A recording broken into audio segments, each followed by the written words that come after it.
A very good evening, and thank you so much for joining us tonight on BeeTv Major News at 6, coming to you live from Benin City, the Edo State capital, Nigeria. I am Gift Uwagboy. And now to the news in details. Edo State government has officially ratified the decision of the Oba of Benin to suspend 71 Elige, thereby overriding 5 executive orders by former Governor Godwin Obaseki.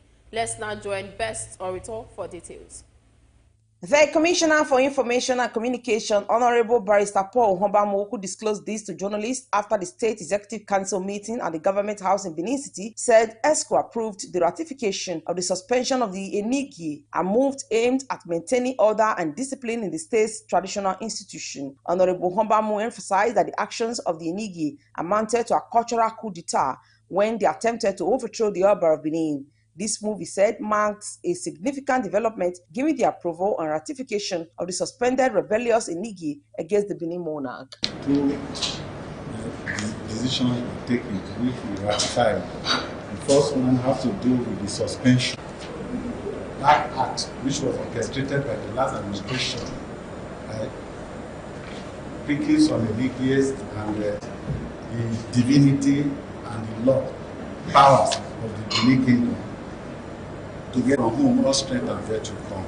Recall that the Benin Traditional Council had earlier announced the suspension of the 71 Enigi in Benin Kingdom, alleging that they engaged in anti-palace and rebellious activities against the Oba of Benin, His Royal Majesty Omonobane Duku Apolopolo, AY the second CFRO. Honorable Hobamu said the past administration of Godwin Obaseki attempted to carry out the balkanization of the Benin Kingdom using 5 executive orders available to him, which has been vacated by Governor Modio Kwebolo using 1 executive order. He emphasized that the act was orchestrated by the last administration when Mr. Godwin Obaseki allegedly picked some Enigi to act rebelliously against the palace of the Oba of Benin. He highlighted some of the critical issues, which include the vow made by the Enigi never to honor the Oba's call, go to the palace, and pay allegiance to the monarch. Onbamu described the position of the Benin monarch as a repository of the rights, divinity, law, and power of the Benin Kingdom. He further stressed that all Benin people, no matter how highly placed, derive validity from the Oba, adding that the Oba is not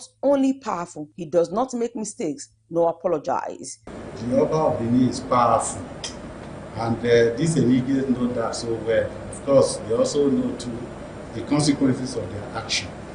The Oba's word is law. The Oba does not make mistakes. The Oba does not apologize, which you must follow, you must do. While condemning some of the suspended Enigi who attempted to exonerate the actions, Honorable Hobamu admonished that the act of rebellion is complete on its own, and for those who said they did not partake thereafter, the general rules governing a coup plot is that the planning of the coup and its actual execution carry the same penalty. He added that every action goes with consequences, making references to the traditional rulers and chiefs edict of 1979, particularly section 19 subsection 1 as applicable to the Edo State, which gives power to the Executive Council to act accordingly. The commissioner further disclosed that the decisions made during the ESCO meeting demonstrate the state government's commitment to good governance, transparency, and accountability. So these Enigi's, their rebellion, and you know the act of rebellion is complete on its own without them. There's nothing like impolite. It's an act they completed. Then we heard some who said they always signed mistakenly and they didn't partake thereafter when they now realize it's not an issue. The general rule and law governing coup plot is that the planning of a coup and its actual execution. He said that ESCO has approved the payment of furniture allowance and all entitlements to political and public office holders in the state, thereby ensuring that those in leadership positions received the necessary support to carry out their duties effectively. Best Orator reporting for BeeTv News.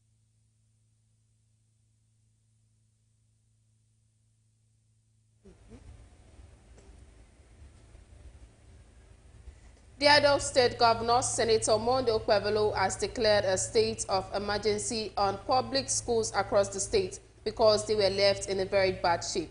The governor, who was accompanied on an inspection tour of some schools in Nikobauha and Ego local government area of Edo State, Edo South Senatorial District, lamented the sorry state of the facilities in the schools located in urban areas. BeeTv News reporter Best Orator has details.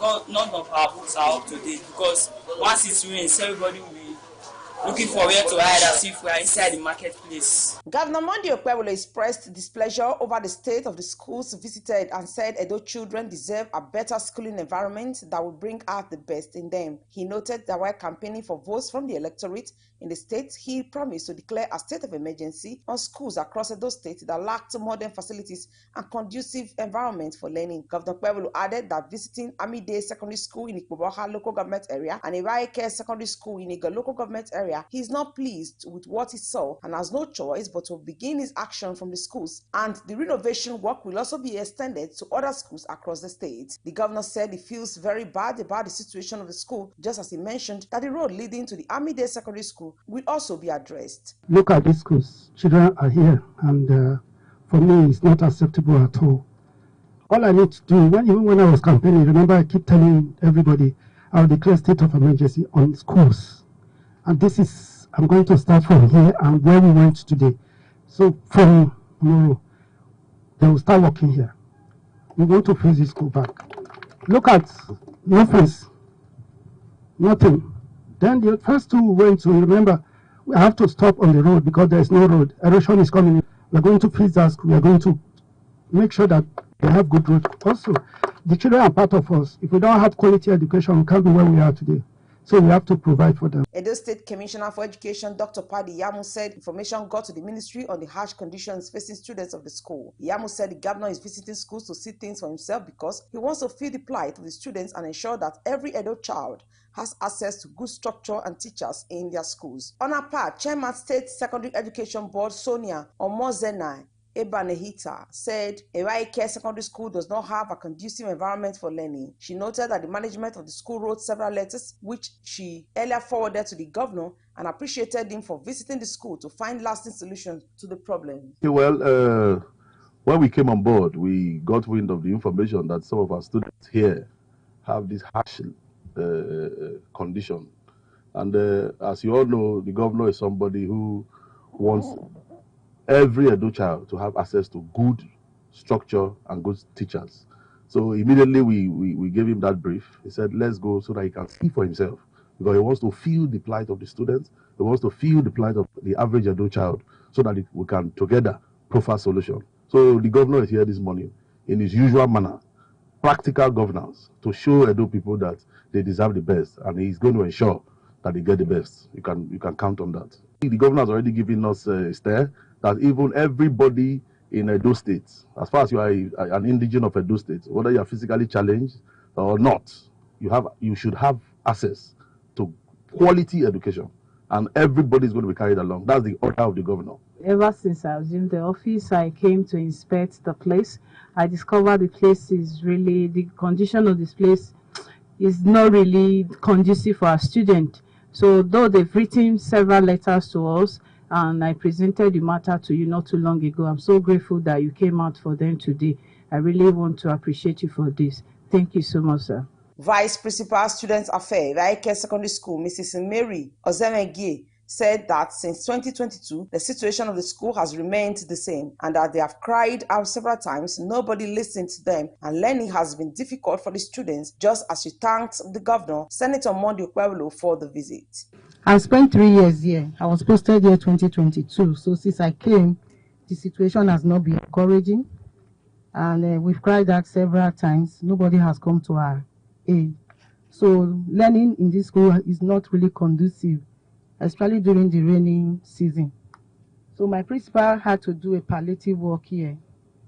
But because of the first rain this year, so the wind came and took off the roof.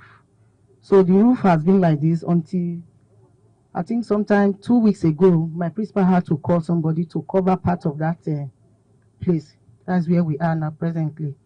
Then if you look at the building up there, that's the SS3 class.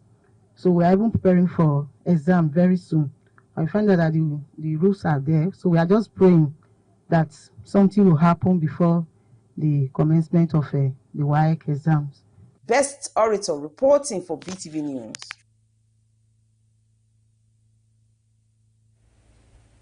The Coordinating Minister of Health and Social Welfare, Professor Ali Pate, says President Bola Tinubu is prioritizing the development of digital innovations, a stronger supply chain for essential medicines, and improved data management in enhancing healthcare delivery across the nation. Speaking at the Global Alliance for Women's Health, Global Activators Network, and Maternal Health Workshop, the coordinating minister emphasized the need for better policy execution and intersectoral collaboration across federal MDAs and between federal entities and their subnational counterparts. It's core to the vision of Nigeria as a prosperous country and with the people at the center of it, and reducing maternal mortality and newborn mortality and child mortality are proxies. No matter what we do, how many roads we have, how much growth we have per capita in GDP, I think if we're losing the number of women that we're losing, I think that's not optimal. So from the government side, I can assure all of you that President Tinubu is very committed to this, and we that are working for him, doubling all our efforts, and we appreciate all the partners that have shown up to co-create the solutions and where we go forward from here. So I thank you for all those who made commitments.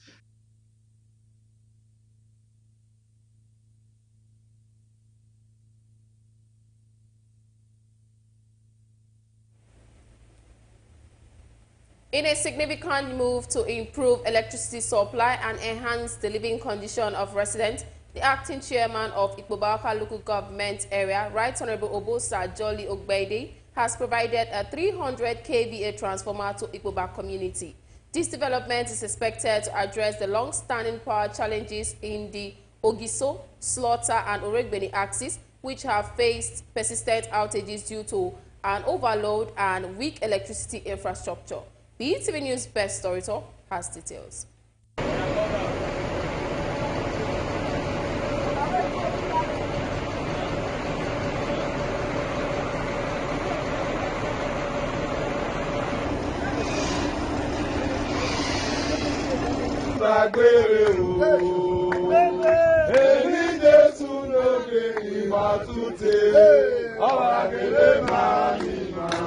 Residents were thrown into a joyful mood when they took delivery of the 300 kVA transformer donated by Honorable Jolly Obosa Ogbede-led administration of Ikpoba local government area. The provision of the transformer underscores the acting chairman's commitment to grassroots development and his dedication to ensuring that residents enjoyed improved social amenities. For years, businesses and households in the affected areas have struggled with unstable power supply, leading to economic setbacks and inconveniences. With this intervention, residents can now look forward to a more reliable electricity supply, which will boost small businesses, improve security, and enhance the overall quality of the people in the area. Right Honorable Obosa Jolly Ogbede's administration has been proactive in addressing community needs, and this latest project further demonstrates its leadership responsibility to the people's demand. The transformer installation will also reduce pressure on the existing power infrastructure, ensuring that more residents receive adequate electricity. On behalf of Ikpoba local government, the Honorable Chairman, the Council Chairman, Right Honorable Jolly Obosa Ogbede, we are here today to do a formal presentation of this transformer to your community as part of his developmental strides, in taking the development to the grassroots. The administration of Right Honorable Jolly Ogbede Obosa deemed it fit that this community, what's the name of your community? Ikpoba community. The name of the community. Ikpoba community. Ikpoba community. Ikpoba Oregbeni community. Okay, Ikpoba Oregbeni community. Okay, noted. So, Ikpoba Oregbeni community, Ward 2, Ikpoba Oka. So, the council chairman deemed it fit that the transformer should be delivered here today, because of his developmental stride, so that he can light up this environment. So we are here today to formally present this transformer on behalf of the council chairman, Right Honorable Jolly Ogbede Obosa, to the Odionwe the ON and the chairman of the party in the local government. This transformer is to be delivered to you this day. Amen. How about the Bawa? 3 goes for the capacity chairman. Goes. Community leaders and residents expressed their gratitude to the chairman for the timely intervention, acknowledging that it will significantly impact their daily lives and economic activities. Okay. Let the ON council say something to us. Yes, sir. Alas, OPROI.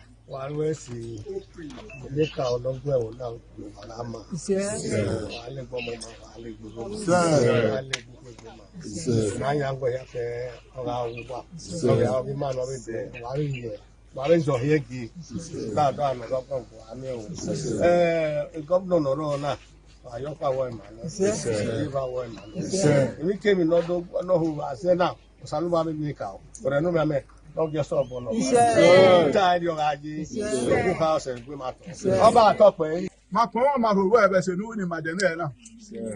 Obima, the chairman of the council, the councillor, I'm with transformer game out. Transformer now in my way. Would not have without a loba. I never one who I got the Maya Leru. No one done him. Only I could go away. Yeah, prima verona. Yeah, over. Yeah, about I received the transformer from council, and the transformer is here right now. This time around, we want to thank the council chairman, the governor, for being able to provide us with this transformer. To God be the glory, we are all here. As the installation process progresses, stakeholders in the community are urged to support efforts to maintain the transformer and ensure its optimal performance. The Ekwabaha-led administration continued investment in infrastructure and social services highlights a clear commitment to sustainable development and the well-being of the people, in line with the agenda of the Governor of Edo State, Senator Monday Okpebholo. Best Orator reporting for BeeTv News.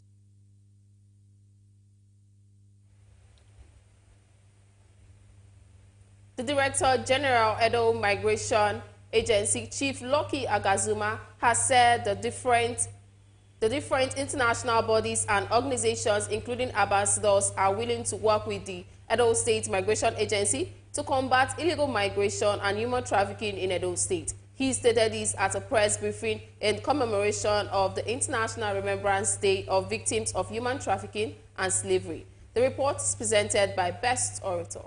Edo State Migration Agency held a news briefing to commemorate the International Remembrance Day of Victims of Human Trafficking and Slavery, to remember the victims of slavery and human trafficking, and to also inform the public to desist from illegal migration. Director General Edo State Migration Agency, Chief Lucky Agazuma, stated the importance of the day and how Edo State Migration Agency is putting effort to collaborate with international organizations like International Organization for Migration, IOM, and ambassadors to fight illegal migration and rescue affected victims. He also urged Edo citizens to report any illegal activities going on around them, as the fight against human trafficking is a joint of both the government and the citizens. How we unlike in the medieval period, where you don't even know your fate, just like the story of a chick and a hawk, where you go out, your coming back is not assured.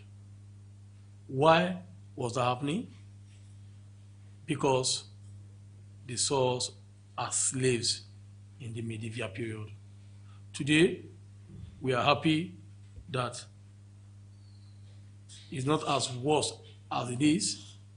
It's getting better, and it will always get better. And I know how that was dangerous to society as a then. Imagine families with children, and the family goes out and never return back because they were captured and sold into slavery.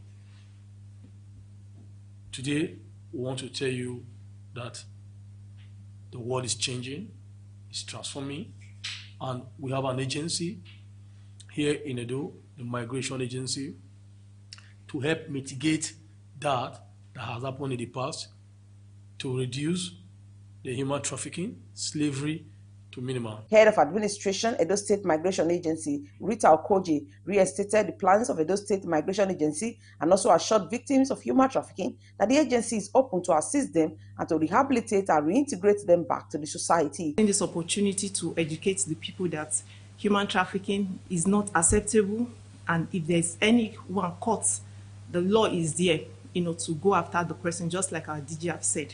And so it is a warning. I also want to use this opportunity to, inform victims of trafficking that the office is open for justice, for assistance, and other information that they will require, rehabilitated and reintegrated back to the society. Speaking with BeeTv News, some of the returnees appreciated Edo State Migration Agency and the governor of Edo State, Senator Monday Okpebholo, for the good work they are doing in the state. To appreciate the Director General of Edo State Migration Agency, ever since he has assumed office, we have seen a lot of significant changes. Yes, we have seen a lot of significant changes. He has made it upon himself to always fight for we the returnees. Before, we are like sheep without shepherd. We are like people who have no voice to speak. But ever since he started, he resumed office here, he has always been there for us. So we want to say a very big thank you to him. We are still thanking the Edo State Migration Agency, the way he has improved in our issue, the interest they have in our issue. We thank God they have been trying since they came on board. The same time, I want to thank the DG, Edo State Migration Agency, Honorable Chief Lucky Agazima, and we thank the Edo State Governor, Senator Monday Okpebholo, aka Akpakomiza. We thank him with the returnees for making today a great day for us to come out and thank him at the same time.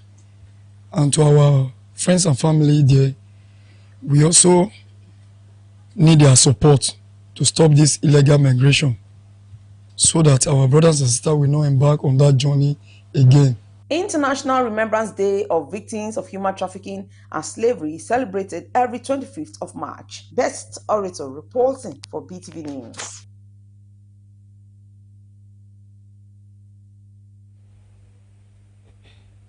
Nigeria's First Lady Oluremi Tinubu has taken significant steps towards strengthening healthcare delivery by donating 10,000 professional kits to midwives across the South-South geopolitical zone. The flag of ceremony held in Asaba, Delta State, saw the participation of key stakeholders, including the wife of Delta State Governor Tobore Oboribore, who supported Renewed Hope Initiative with 50 million naira. The report.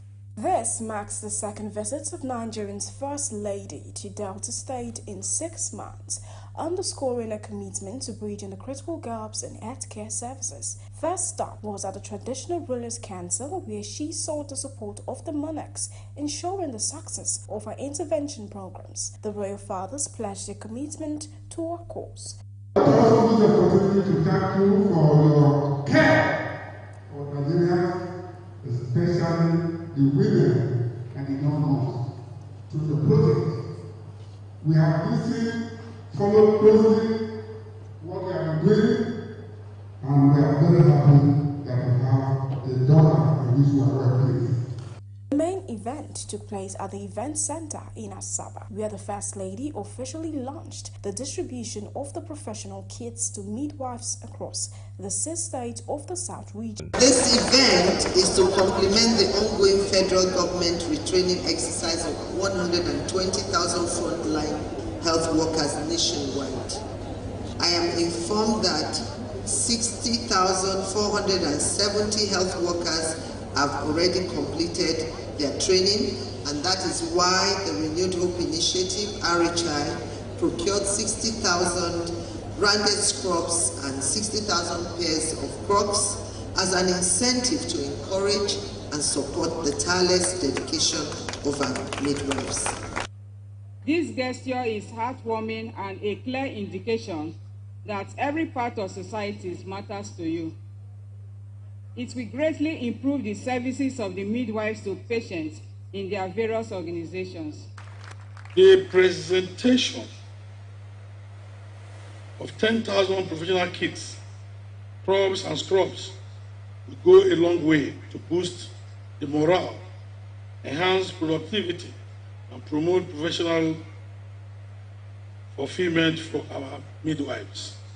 The First Lady formally handed over the kits to the wife of the Delta State Governor, as well as the wives of other governors who pledged to facilitate equitable distribution across their respective states. Soher Osemege, reporting for BeeTv News. The need for regular dental care, which includes a clean mouth hygiene, have been emphasized as the world marked World Oral Health Day. Dr. Ivie Giovanna Eizonaga, an oral consultant at the Edo Specialist Hospital in Benin, said oral healthiness is the beginning of a healthy life. The report.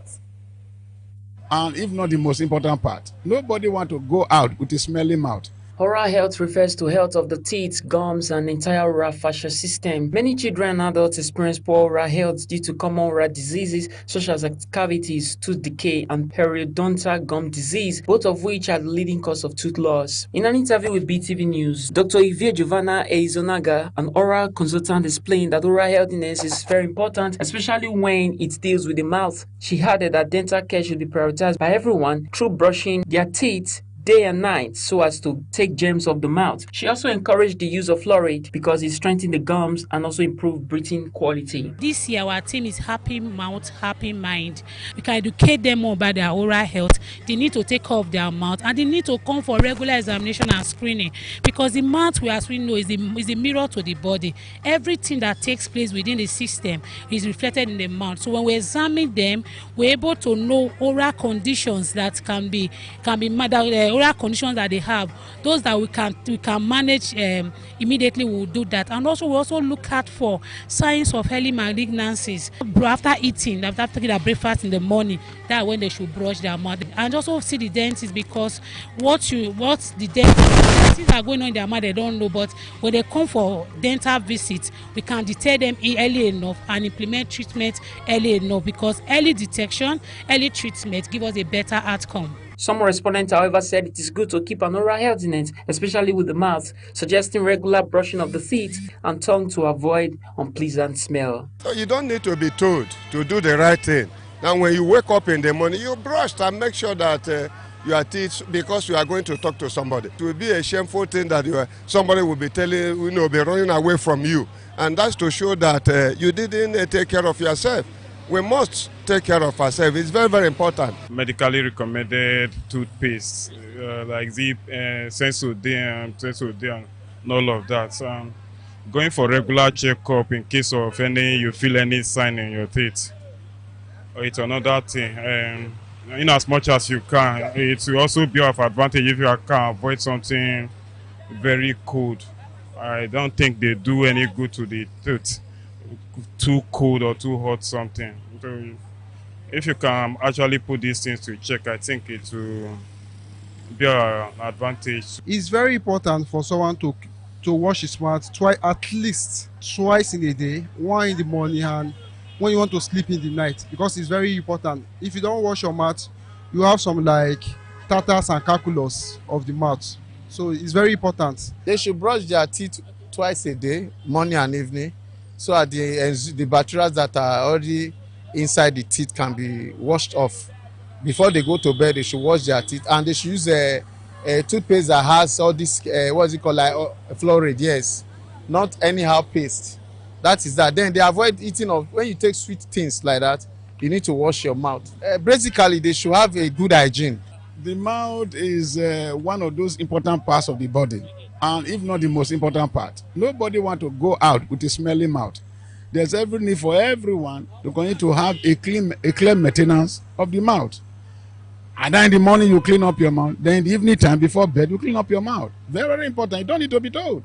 Because if you go out the way you slept, maybe as you woke up from bed, as you are speaking to other people, the oozing alone will tell people that you have not cleaned your mouth. So it's very, very important for everyone to keep the mouth clean at all times. A clean and hygiene mouth is the beginning of an healthy lifestyle. Freeman Usawi reporting for BeeTv News.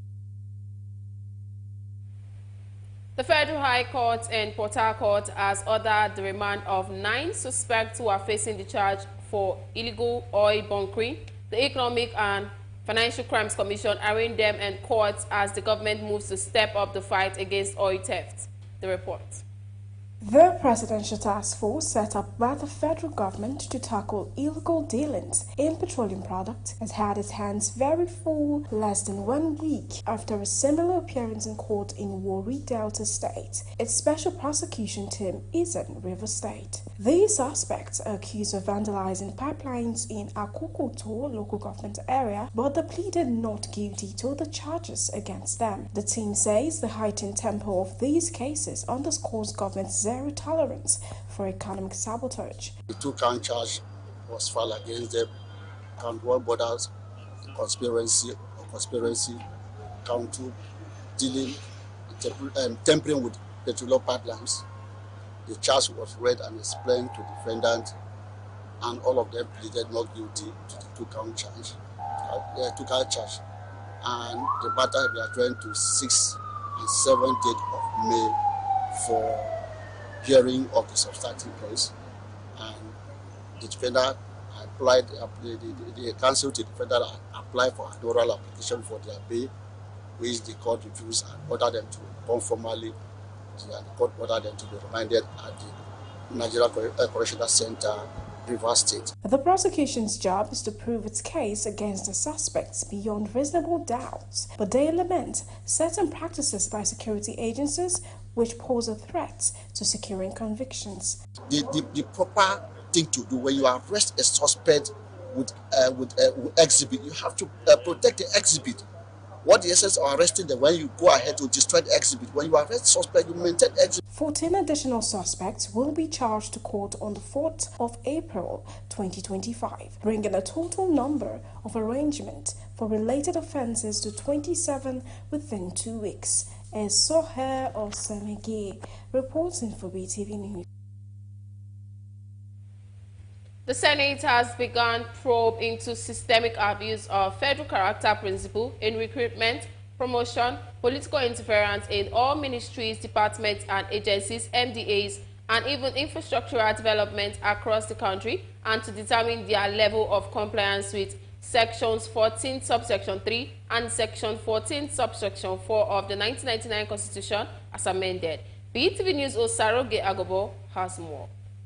The inherent lopsidedness in Nigeria's defective federal system took the center stage at Tuesday's plenary session in the Senate. The frank deliberation about Nigeria's weak federal structure that has consistently left many with a feeling of being marginalized in their own country follows a bold motion by Deputy Majority Leader Senator Osita Ngwu on the urgent need to address the passive imbalance in terms of appointment, recruitment, and promotion in the system. The senator from Enugu West laments the gross violation of the federal character principles as enshrined in Section 143 and 4 of the 1999 Constitution by various agencies, including the NNPCL, NUPROC, NAFDAC, and the Nigeria Ports Authority. Have consistently failed to adhere to federal character mandates, often by passing regulations in their recruitment exercises.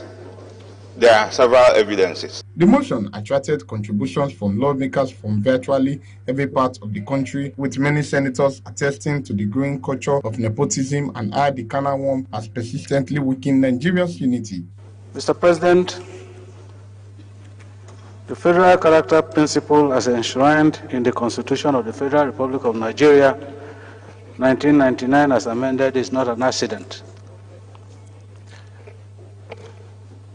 It is intended to address fears of ethnic domination, religious domination, and to create some level of harmony and cohesion. A few other want the scope of the Senate probe and extended to also correct the lopsided distribution of infrastructure across the country, pushing strongly that no part of Nigeria should be sidelined in the federal scheme of things. Anything government shall do must pursue balance, and it shall have to be done in a manner that every part of Nigeria shall be accommodated in it.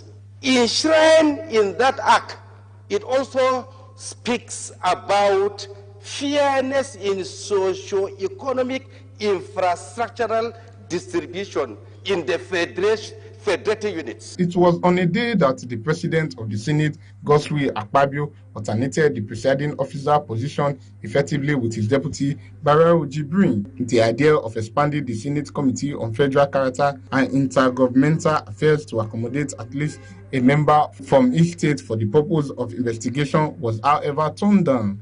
If at this stage they brought this kind of motion and then we don't allow them to go and do a thorough job and revert to the House, it means we are passing a vote of no confidence on the committee.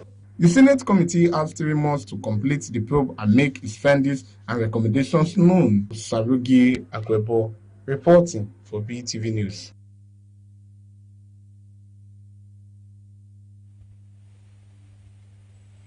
The Edo State Emergency Medical Service has encouraged citizens and residents to call their hotline during emergencies to provide health care, as the unit is very much active and effective. BeeTv News Pelumi Mikoro interviewed the project manager, Edo State Emergency Unit, Kate Igbamuse, reports that the Edo State Emergency Unit provides health care to 3 local government areas of Oredo, Ego local government, and Ikpobaoka local government area. The report.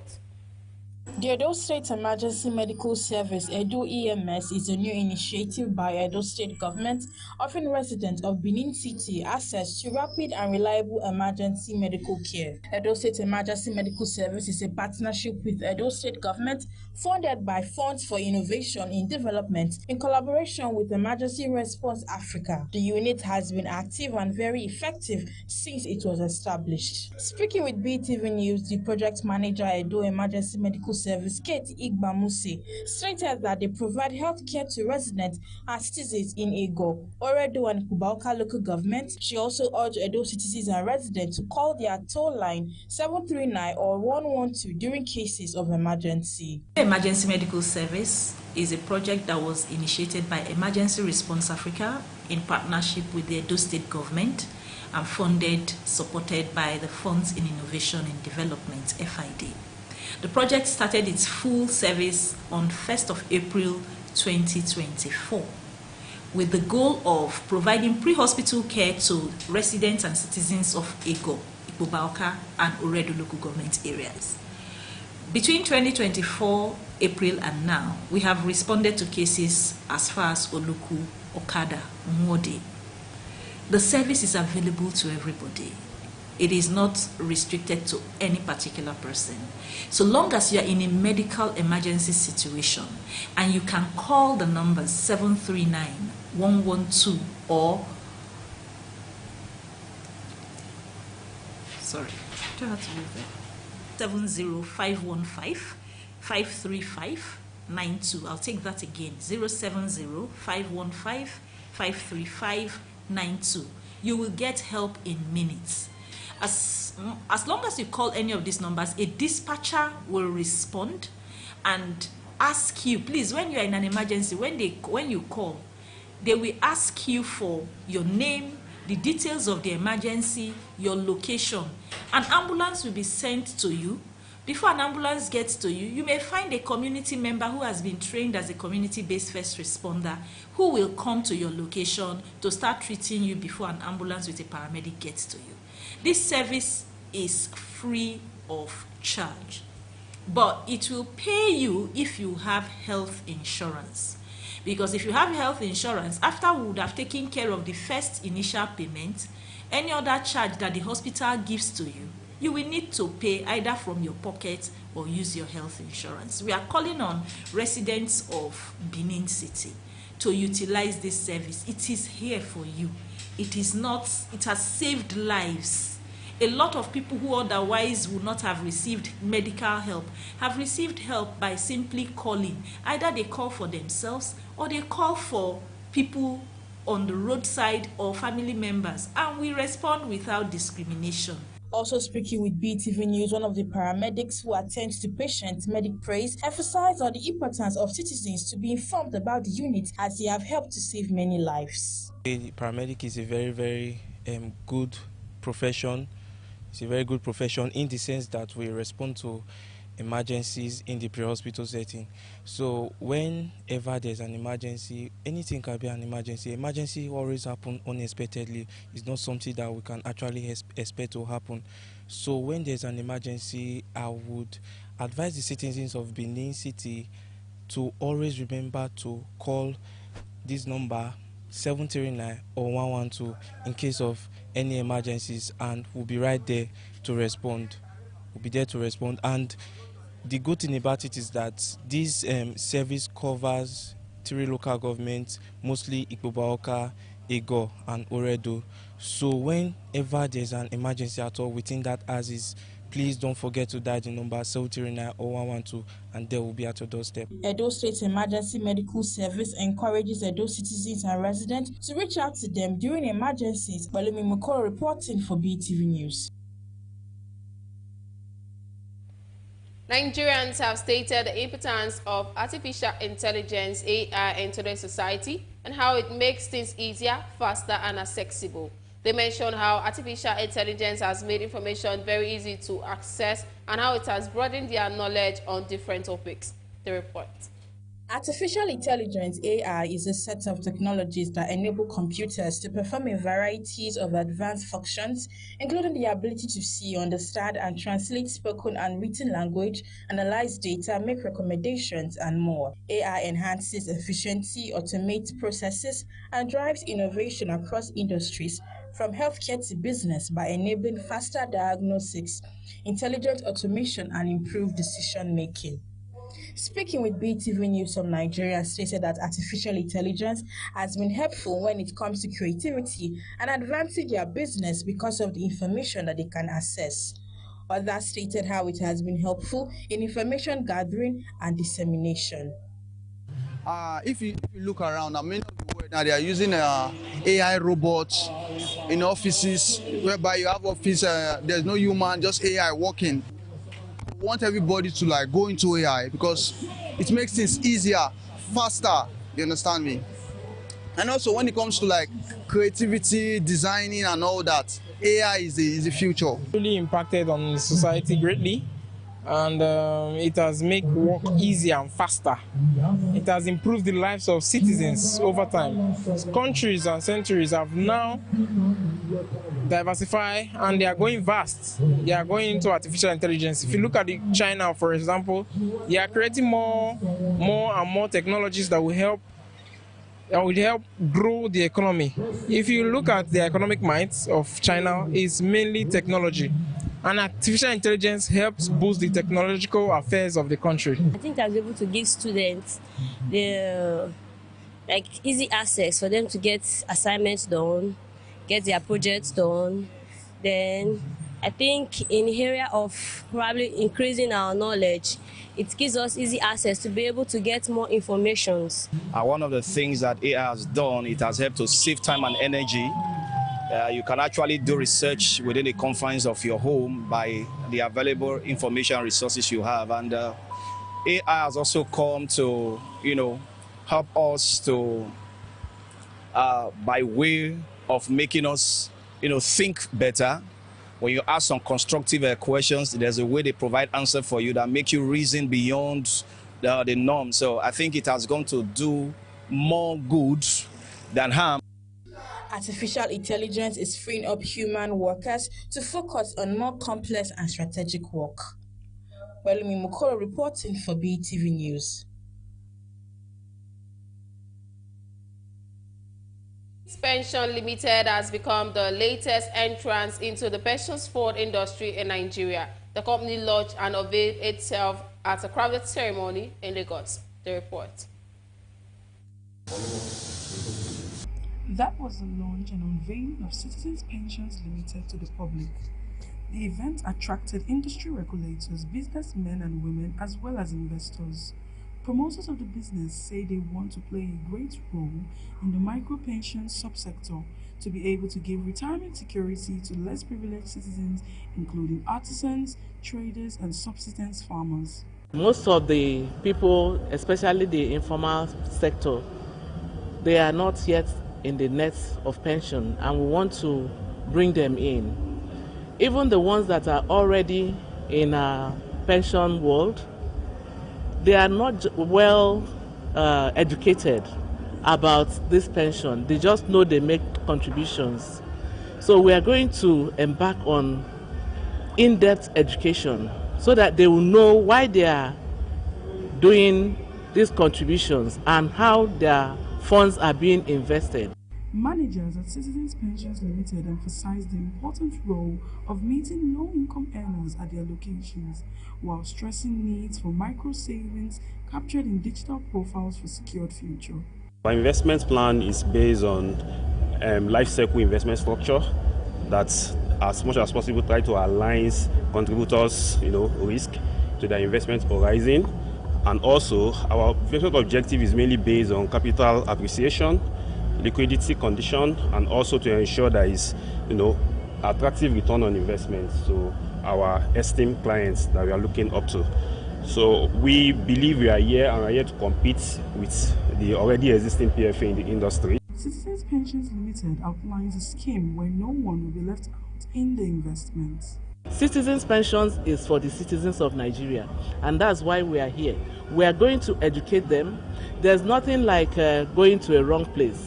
The pensions industry in Nigeria is vibrant, boasting huge funds estimated at 22.5 trillion naira at the end of 2024.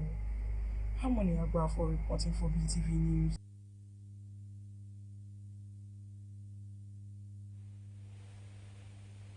Thank you very much for staying with us. And now we'll be going on a short break and we'll be right back. Landlady, thank God say I meet you for house. That my client when I tell you. He said he ready to pay times 3 of the amount. Yeah. Then another thing be say he no need landlady when they take nose come they smell wetin dey happen for compound. The one with the mass I don't smell her finish. Collect my money, come give me. Make I just call her. Hey, wait. Una know the work where they work. Wetin concern the work when they do. My own na make it pay the money. I carry my percentage put for pocket. I give landlady the rest. That be my work. I be agent. Una never know wetin dey fly dey go so. Our governor talk say all these people wey dey do kidnapping so. Any house where they see the person, whether na the person build the house or on alternative day, the house they go demolish am. Not be only that one o.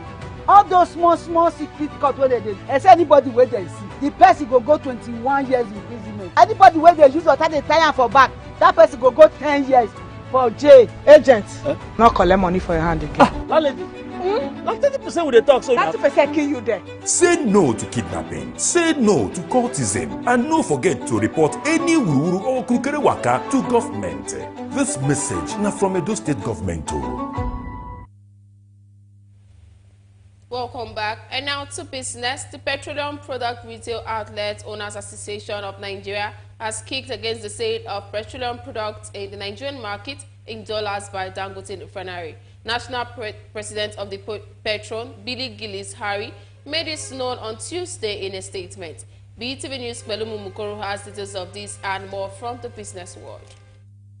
National President of Petron, Billy Gillis Harry, comment comes as the Dangote Refinery on Wednesday last week decided to suspend petroleum product sales in Naira. Dangote Refinery follows a statement in discussion regarding the continuation of the Naira for crude sale policy with the Nigerian National Petroleum Company Limited. Reacting, Gillis Harry said petrol product sales in dollars would have an adverse impact on Nigeria's economy because it would result in undue pressure on the Naira as a foreign exchange market. He urged the federal government to ensure that all petroleum product sales within the country were done in Naira. He added that the federal government should review and evaluate the Petroleum Industry Act, PIA, to examine necessary adjustments that will ensure the act aligns with the current realities of the petroleum industry. The Naira returned to depreciation against the dollar at the official foreign exchange market on Tuesday. This comes as Central Bank of Nigeria exchange data showed that the Naira fell to 1,532.39 Naira per dollar on Tuesday from 1,531.19 Naira on Monday. This means that the Naira weakened slightly against the dollar on a day-to-day basis by 1.2 Naira. Meanwhile, at the black market, the Naira remained stable at 1,570 Naira per dollar on Tuesday, the same exchange rate recorded the previous day. On Monday, the Naira strengthened against the dollar across official and black markets to kick off the week on a positive note. Recall that the governor of CBN, Olayemi Cardoso, in a statement on Tuesday said the Apex Bank is making progress in stabilizing the exchange market and tackling inflation. Nigerian firm sued CBN for 4.1 billion naira over alleged negligence. Oil services firm Zumat Nigeria Limited has sued the Central Bank of Nigeria for 4.1 billion naira, accusing it of gross negligence over a disputed receivership. In a suit before Justice Akintoye Aluko of the Federal High Court, Lagos, Zumat alleged that CBN failed in its duty to supervise banks and protect customers. The company claimed it was placed in receivership for 20 years over a fabricated debt, despite repaying over 547 million naira for First City Monument Bank (FCMB). Zumat is demanding $41 million in special damages and $100 million in legal costs. CBN, however, has filed a preliminary objection challenging the court's jurisdiction. Justice Aluko adjourned the case to April 22, 2025 for a ruling on which application to hear first. Balumi Mokoro reporting for BeeTv News.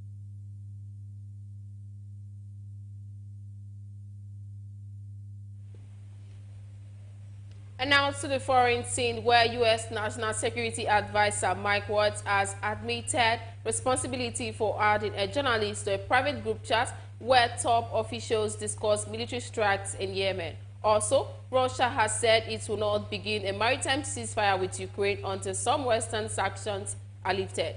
BeeTv News Global News correspondent Rebecca Goffey tells us more on these and other stories from the foreign scene. Speaking to news media, Waltz called the incident embarrassing but insisted that no classified material was shared. President Donald Trump and intelligence officials have also downplayed security concerns. However, some lawmakers from both parties are calling for an investigation, calling it a major breach. Waltz could not explain how Goldberg was added to the chat, but denied his staff was responsible. He said he has spoken to Elon Musk for help in finding out what happened. Meanwhile, Russia has said it will not begin a maritime ceasefire with Ukraine until some Western sanctions are lifted.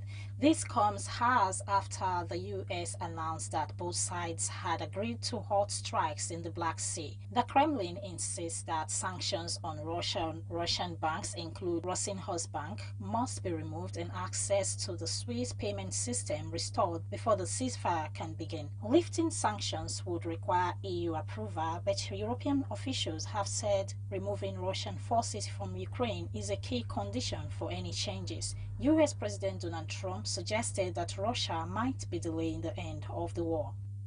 Denmark has welcomed changes to U.S. Vice President J.D. Vance's planned visit to Greenland, which has been shortened to a single-day trip to a U.S. military base. Earlier, Vance was set to visit Greenland for several days, attending cultural events including a dog sled race. However, the trip was seen as controversial, especially as President Donald Trump has threatened to take control of Greenland, a Danish territory.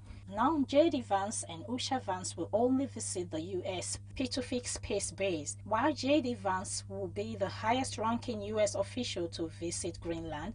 Limiting the trip to the base makes it less controversial. And lastly, on global news, a landmark inquiry has found that South Korea's government allowed the mass overseas adoption of at least 170,000 children over decades, leading to serious human rights violation. The report says private agencies driven by profit carried out large-scale adoptions with little oversight, committing fraud, falsifying records, and coercing birth parents. Since the 1950s, South Korea has sent more children abroad for adoption, more than any other country, mostly to the West.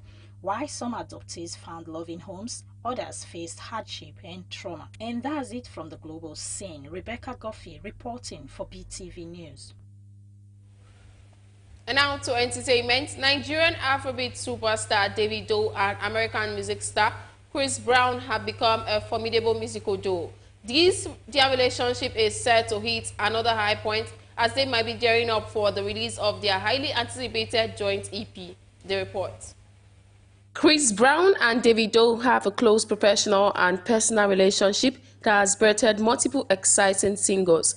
Davido made this revelation during a live Twitch stream appearance with Chris Santino, where he revealed that Chris Brown will be on his next album, 5. The 5-time Grammy nominee also shared that he and the American R&B star have so many songs and they are planning to release a collaborative project. He also shared that they plan to embark on a joint tour. American music star Chris Brown is one of the most popular international stars in Afrobeat, especially for his many collaborations with Nigerian music stars. Since the duo worked together on the smash hit single Blow My Mind off Davido's second album A Good Time, the duo has gone on to appear in 4 songs together.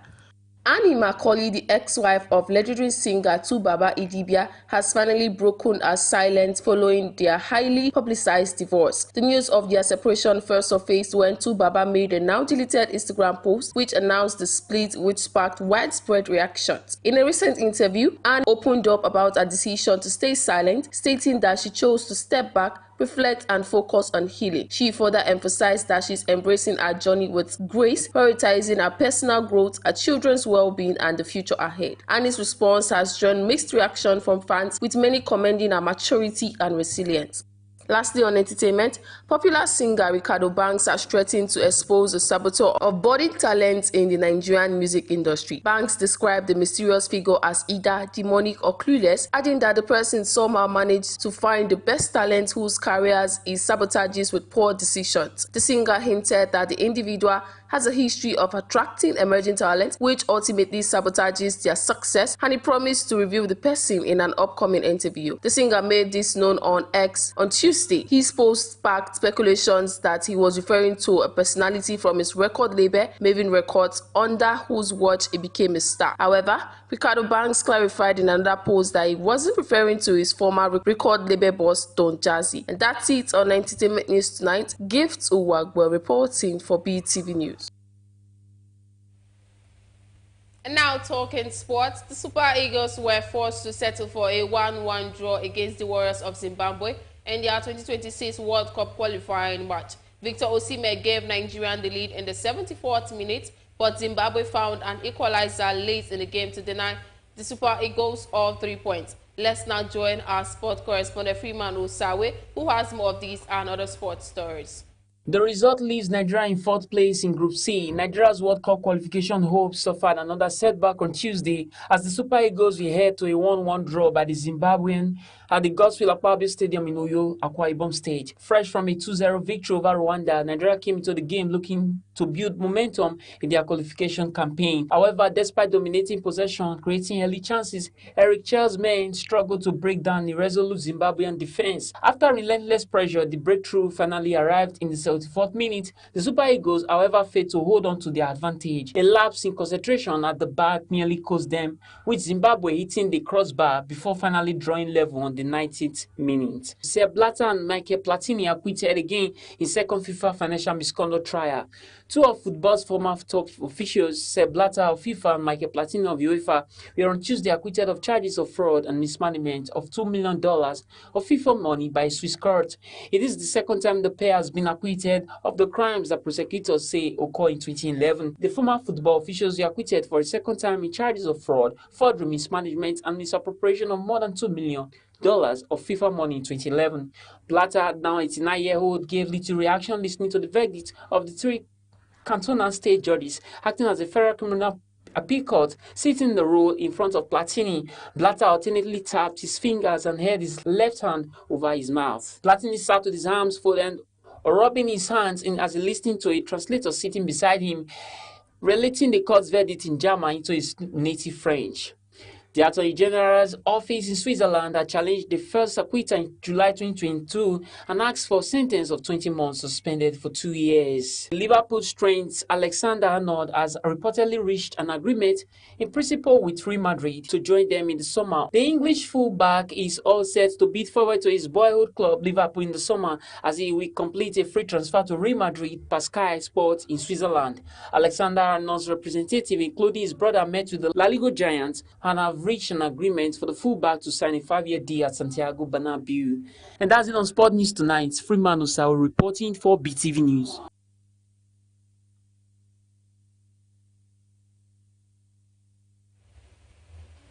And that's the size of our news package for tonight. Many thanks for joining us. I am Gift Uwagboy. Have a good night.